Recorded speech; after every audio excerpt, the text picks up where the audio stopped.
The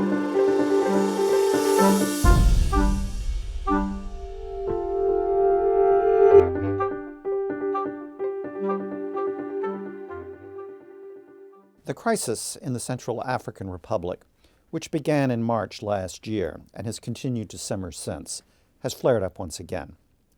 The interim leaders have stepped down, and the UN warns of a risk of genocide unless there is a massive scaling up in the international response to the crisis. There are three things you need to know about the violence in the country. First, this is not a religious conflict, nor is it anymore a strictly political one. The nominal leaders of the initial conflict in 2012, President Francois Bozize and Michel Djotodia, engaged in a political struggle for control of the Central African Republic's capital of Bangui. In March, Djotodia swept Bozize from power. Bozize is Christian. Djotodia is Muslim. The fallout of the coup resulted in increased appeals to religious identities. The political struggle, in effect, began to split the country along religious lines. Once in power, Djotodia's forces attacked Christian villages with impunity. In response, communities formed militias to protect themselves.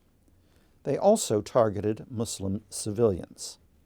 Religious leaders on both sides of the conflict have urged the population not to use religion as an excuse for violence, and the roots of the current conflict remain less religious than economic and political.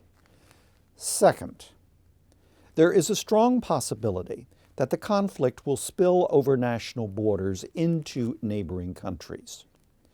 The national government in the Central African Republic is weak. Its borders are porous. Refugees are already flowing across the national borders. There is a long history of the Central African Republic's neighbors interfering in politics in the country, and this crisis is no different.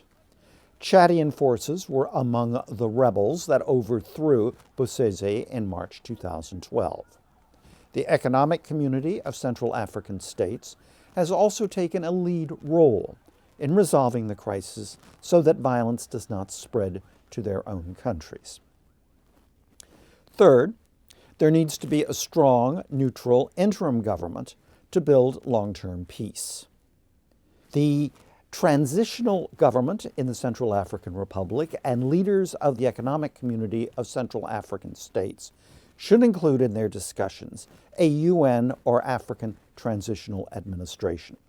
Such a transitional administration is needed to support a struggling nation that has few resources, little or no infrastructure, a population suffering from extended overexposure to brutality, and a sense of national unity that is in tatters.